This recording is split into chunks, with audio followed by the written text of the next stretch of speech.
और उधर सड़ुबन है, उधर आप घूमने भी जा सकते हैं। संडे के दिन, सैटरडे दिन आप कभी भी उधर कंटिन्यू जा सकते हैं।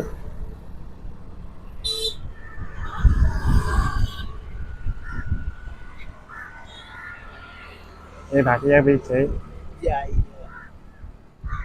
अब इधर भी घूमने आ सकते हैं, इधर हवा भी बहुत आती है, आप इधर भी आ सकते हैं शाम के दिन।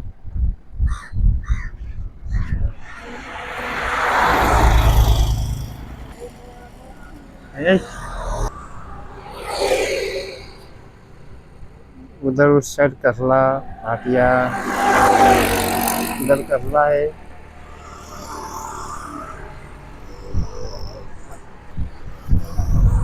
उधर माथा साइड है।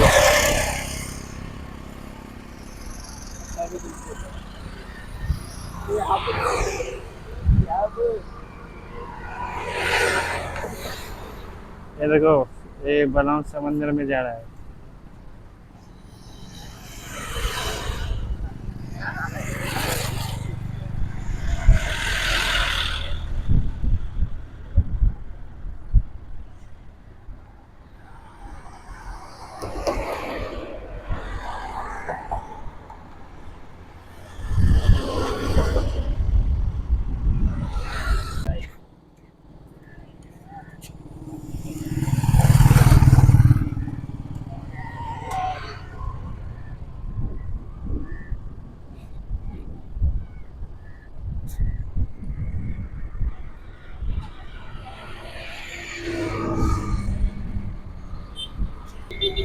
ये और एक जा रही है यामा, यामा चल यामा।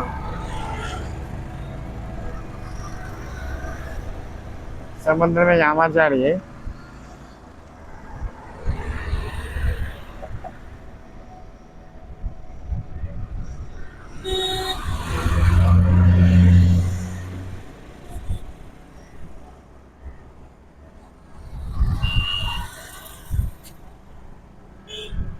वो झूम गया था। बस सामने वो लाइट हाउस है।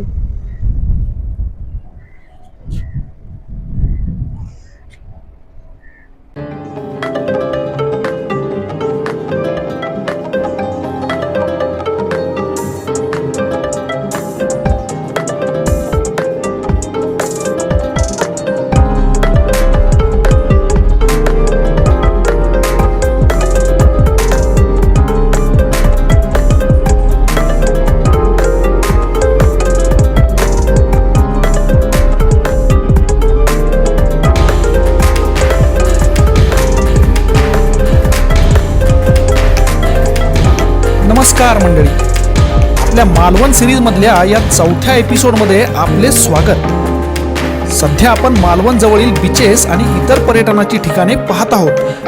तर आज आपण पाहणार आहोत मालवणच्याच बाजूला असणारा तोंडवली तळाशीचा अत्यंत सुंदर असा समुद्र किनारा आणि इथला डोळे दिपवून टाकणारा निसर्ग। आम्ही सकाळीच मालवणमध्ये थोडा वेळ घालवून तोंडवलीला जायला निघालो। मालवण ते तोंडवली हे साधारण 18 किलोमीटरचे अंतर आहे, पण हा रस्ता अतिशय निसर्गरम्य आहे। वाटेत दोन सुंदर पूल लागतात, एक म्हणजे कोळंब खाडीवरचा पूल आणि दुसरा गड नदीवरचा प्रसिद्ध कालावरचा पूल। प्रत्येकाने आवर्जून या दोन्ही पुलांवर थांबून चहूबाजूचा निसर्ग न्याहाळलाच पाहिजे। पूल क्रॉस केला की लगेच कोळंब गाव लागते आणि गावामध्ये पालखी येणार असल्याने संपूर्ण गाव गुढ्या तोरणांनी सजले होते।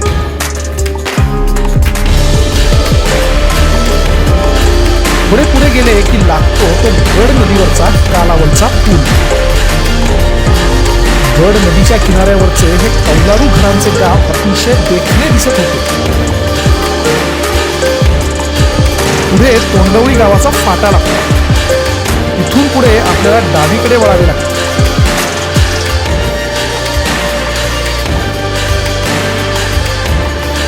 इथून पुढे 2 ते 3 किलोमीटर हे असे गवताचे माळरान लागते।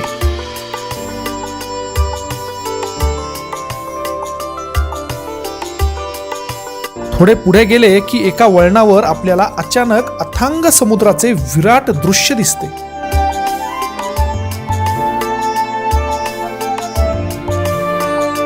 पुढे आपल्याला जमिनीचा एकदम निमुळता पट्टा लागतो, ज्याच्या डाव्या बाजूला गड नदी, उजव्या बाजूला समुद्र आणि मधल्या या सुरूच्या बनातून आपण प्रवास करत असतो.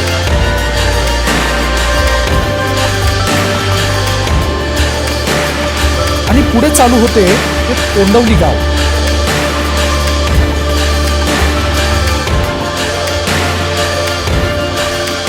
आता दुपारची वेळ झाली होती आणि आम्हाला आजच्या मुक्कामासाठी आणि दुपारच्या जेवणासाठी छानसे हॉटेल शोधायचे होते. आम्ही गाडी एका ठिकाणी लावली आणि बीचच्या बाजूबाजूने असलेल्या हॉटेल्समध्ये चौकशी चालू केली.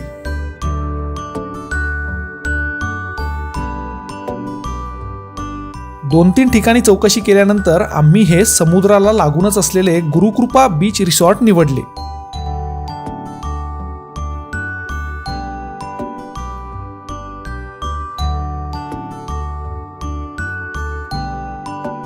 सगळे सामान रूममध्ये ठेवले आणि पहिल्यांदा जेवणाची ऑर्डर दिली. व्हेज आणि नॉनव्हेज आज दोन्ही टेस्ट करायचं ठरवलंय. सो व्हेजमध्ये मस्त छान ऑप्शन्स आहे. गोडामध्ये खीर आहे, सोलकढी आहे, कोबीची भाजी.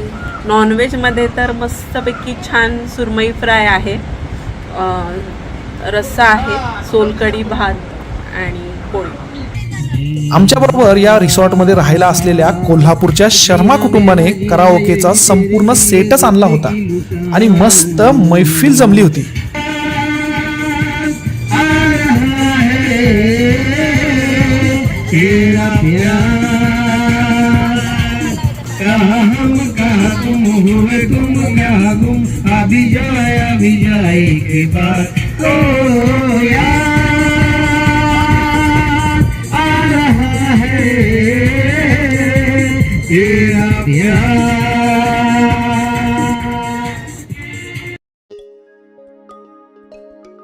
स्वराला आणि वरदला वाळूत खेळायला नवीन मित्र मिळाले होते आणि त्यांची पण एक वेगळीच मैफिल जमली होती.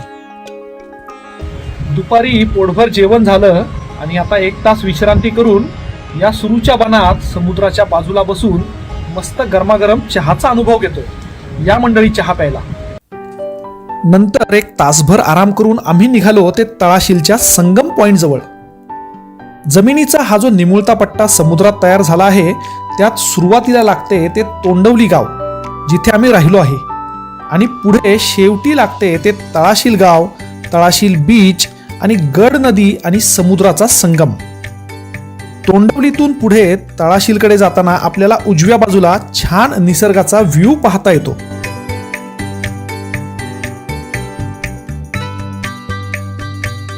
इथे दोन्ही बाजूला भरपूर रिसॉर्ट उपलब्ध आहेत. गुगल मॅपवर झूम करून आपण त्याचे रिव्ह्यूज पाहून ते बुक करू शकतो.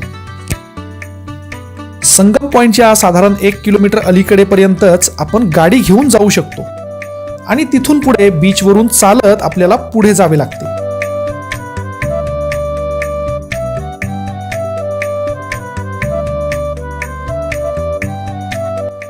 किनाऱ्यावर इथे कासवांच्या अंड्यांचे संवर्धन करण्यासाठी म्हणून हे जाळे बसवलेले दिसले. कासवांच्या मादींनी घातलेल्या अंड्यांची हेळसांड होऊ नये म्हणून वन खाते आणि स्थानिक गावकऱ्यांच्या मदतीने महाराष्ट्रातल्या अनेक किनाऱ्यांवर हे असे अंडी उबवणी केंद्र उभारले जाते. ह्याच संदर्भातील वेळास कासव महोत्सवाचा डिटेल्ड व्हिडिओ आम्ही बनवलेला आहे आणि तो तुम्हाला आमच्या चॅनलवर पाहायला मिळेल. सूर्य अस्ताला चालला होता आणि आम्ही या स्वच्छ रेतीतून आणि फेसाळणाऱ्या लाटांमधून तळाशीलच्या संगम पॉइंटला चाललो होतो.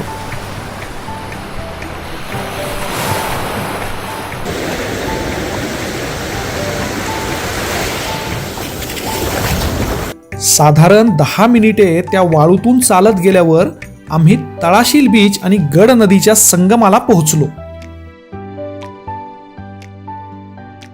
आणि तिथून जी दृश्य आम्हाला पाहायला मिळाली ती एकदम अप्रतिम.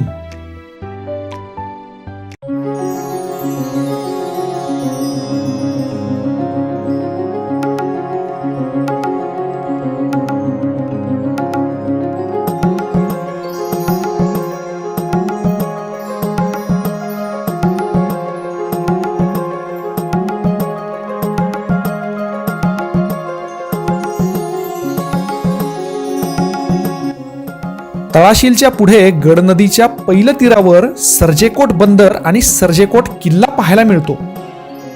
बंदरावर सगळ्या होड्या शाळा भरल्यासारख्या उभ्या होत्या. कोकणात फिरत असताना हे असे नवनवीन सुंदर दृश्य आपल्याला पाहायला मिळत असते.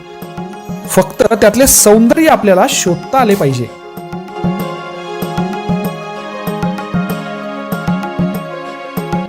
तळाशीलला इथून सर्जेकोट बंदरातून सुद्धा बोटीने येता येते आणि सर्जेकोट बंदरातून वेगवेगळे पॉइंट्स दाखवण्यासाठी सुद्धा बोट सफर उपलब्ध असते. हे जे समुद्राच्या मध्यभागी एक छोटेसे बेट दिसतंय ते आहे शिंपला पॉइंट. अतिशय सुंदर असा हा खडकांचा छोटासा भाग आहे जिथे आपण बोटीने जाऊ शकतो. इथले पाणी अगदी नितळ आणि स्वच्छ आहे. सकाळी लवकर किंवा संध्याकाळी तिथे जाता येते. इथून बऱ्याचदा डॉल्फिनचे सुद्धा दर्शन होते. सर्जेकोट बंदरातून इथे येण्यासाठी बोट मिळते. विस्तीर्ण पसरलेला समुद्र. तोंडवली तळाशील गावाचा समुद्राच्या आत आलेला भाग आणि पलीकडे गड नदी, त्याच्याही पलीकडे कोकणचा सुंदर निसर्ग, सर्जेकोट बंदर, सर्जेकोट किल्ला आणि अस्ताला चाललेला सूर्य, यामुळे या संपूर्ण पटलावर एक अतिशय सुंदर चित्र पाहायला मिळत होते.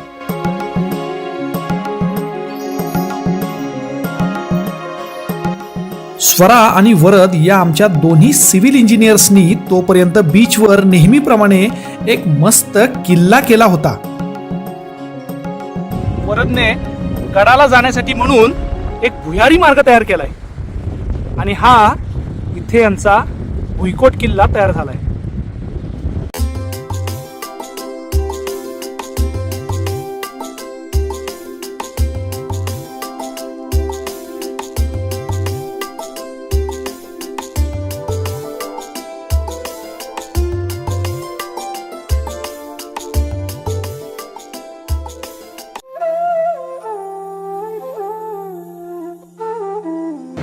आजच्या या निसर्गरम्य सकाळी आपण आत्ता उभे आहोत ते तोंडवली या गावच्या समुद्रकिनारी.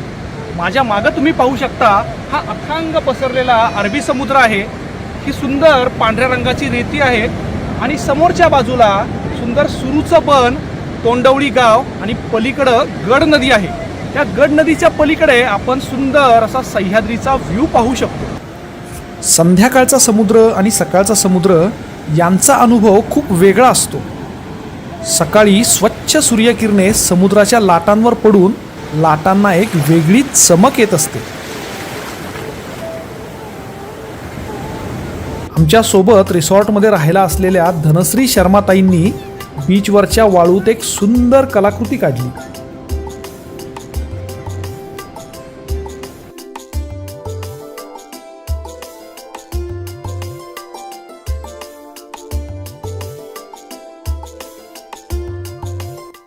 तासभर आम्ही बीचवर मस्त धमाल केली.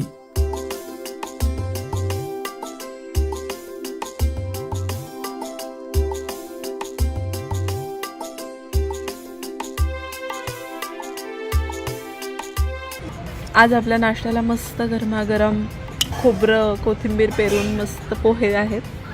चला बघूया. मस्त.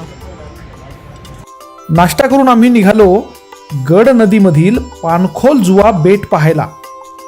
आमच्या रिसॉर्टचे मालक विनोद पाटील यांनी त्यांची स्वतःची बोट काढली आणि आम्हाला जुवा बेटावर घेऊन गेले. आहे की नाही गंमत?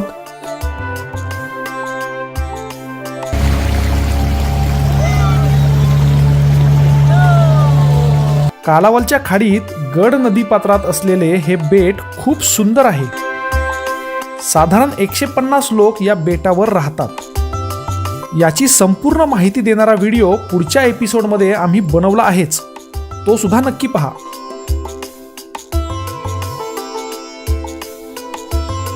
पानखोल जुवा या बेटाची सफर करून आल्यावर विनोद दादांनी आम्हाला नारळाच्या झाडावर चढून मस्तपैकी फ्रेश शहाळे काढून दिले.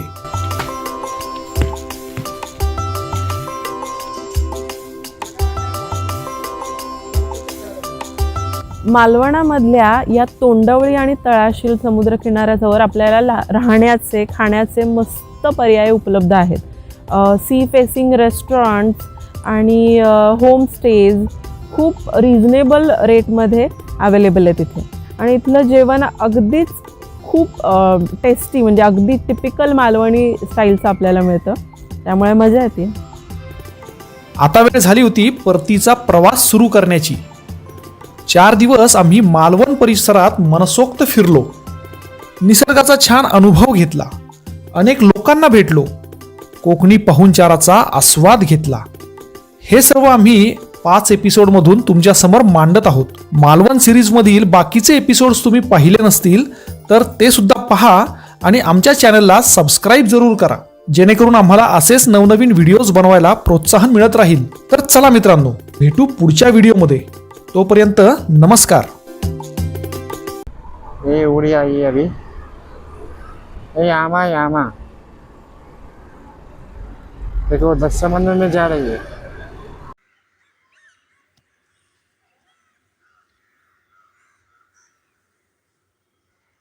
ये देखो अभी देखो ऐसे हवा में उड़ रहे हैं. देखो अभी शाम का टाइम हो रहा है ना, तो कौवे अपने झाड़ियों में जा रहे हैं. देखो